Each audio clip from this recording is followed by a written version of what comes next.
சமீபத்தில ஒரு ஆண் வந்து 70 வயதானவர். அவருக்கு மனைவி 60 வயது. அவருக்கு செக்ஸ் ஆர்வம் ரொம்ப அதிகமா இருக்கு. கொஞ்சம் இன்அப்ரோப்ரியேட்டா பிஹேவ் பண்றாரு அப்படின்னு நெறைய கேஸஸ் இந்த மாரி வந்துகிட்டே இருக்கும். சில நேரம் இதே மாதிரி சிச்சுவேஷன் அங்க வேலை செய்ற வேற பெண்கள்ட்ட தவறா நடந்துக்கிறாரு. மத்தவங்கட்ட தவறா நடந்துக்கிறாரு. ஒரு கேஸ்ல வந்து அவங்க மகள்கள் கூட்டு வந்தாங்க. இவர் வந்து பக்கத்து வீட்டு பெண்களோட தவறா நடந்துக்கிறாரு. படிக்கிற ஸ்கூல் கேர்ள்ஸ்ட்ட தப்பா நடந்துக்கிறாரு. இதெல்லாம் ரொம்ப அவங்களுக்கு மன வலிய உண்டு பண்ணும். ஒரு 70 வயது, 80 வயது கிட்ட வர ஒரு ஆண் வந்து தவறா நடந்துக்கிறாருன்னு. இதெல்லாம் இப்படி நடக்கலாம். இது வந்து பாலியல் பிறழ்வுகளுக்குள்ள வரும். பொதுவா செக்ஸ் ஆர்வம் இருக்கு, மனைவியோட செக்ஸ் வச்சுக்கிறாருன்றது இயல்பானது. அத குறைக்க வேண்டியதில்ல. பல நம்ம ஊர்ல வந்து பெண்கள் அத குழப்பமா எடுத்துக்குவாங்க.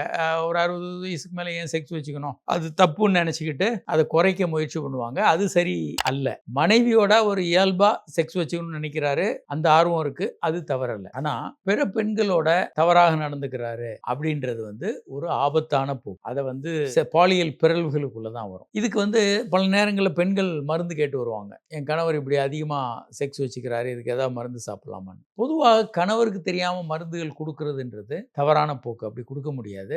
எப்ப அத பண்றாங்க அப்படின்னா, சில நேரங்கள்ல நீதிமன்றத்துக்கு போயி ஒரு வழக்கு நடந்து நிரூபிக்கப்பட்ட பிறகு, நீதிமன்றங்கள் அந்த காலத்துல சில பேருக்கு வந்து முன் மூளையவே எடுத்திருக்காங்க. ரொம்ப வயலன்ட்டா இருக்காங்கன்னு சொல்லி frontal cortex, pre frontal cortex எடுத்திருக்காங்க. சில நேரங்கள்ல சில மெடிசின்ஸ் குடுக்கலாம். பல்வேறு விதமான ட்ரீட்மெண்ட்ட அந்த காலத்துல குடுத்தாங்க. இப்ப ரொம்ப அப்படியெல்லாம் குடுக்குறது இல்ல பெரும்பாலும். கொஞ்சம் செடேட்டிவ், சைக்காட்ரிக் மெடிசின் குடுக்கும்போதே அந்த உணர்வுகள் ரொம்ப குறைஞ்சிரும். அந்த மாரி மருந்துகள் இப்ப குடுக்குறாங்க.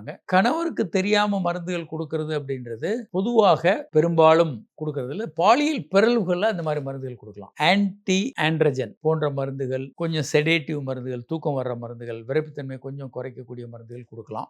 பாலியல் பிறழ்வுகள்ல குடுக்கணும். ஒரு ஆரோக்கியமான நபர் 70 வயது, 75 வயது செக்ஸ் பண்ண விரும்புறாரு. அதுக்கு எந்த தடையும் இல்ல. எங்களுக்கு ஒரு விஐபிக்கே இந்த பிரச்சனை வந்தது. அவர் வந்து ஒரு 75 வயது கிட்ட தான் இருக்கு. அவருக்கு வந்து பாலியல் ஆர்வம் அதிகமா இருந்தது.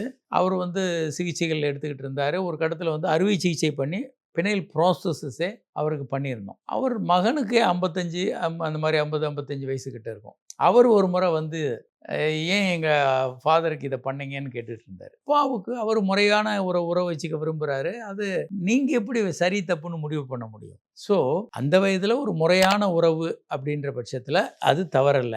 90 வயசு வரைக்கும் நீங்க இயல்பா தாம்பத்திய உறவுல ஈடுபடலாம். அது சரியானது. ஆனா, ஒரு பாலியல் பிறழ்வு தவறான உறவுகள்ல கன்னா பின்னான்னு ஈடுபடுறீங்க. எல்லாருக்கு முன்னாலயும் ட்ரெஸ்ஸ கழட்டிட்டு இருக்கிறாங்க. எல்லார் முன்னாலயும் அவங்க தப்பா நடந்துக்கிறாங்க. எல்லார் முன்னாலயும் சுய இன்பம் பண்றாங்க. இந்த மாரி ஏதாவது இதெல்லாம் பாலியல் பிறழ்வுகள்னு பேரு. பாராஃபிலியான்னு பேரு. இந்த மாதிரி கண்டிஷன்ஸ் இருக்குது அப்படின்னும்போது, அதற்கான மருந்துகள அவங்க மருத்துவரின் பரிந்துரையின் பேர்ல அவருக்கு குடுக்கலாம். அவரும் எடுத்துக்கலாம்.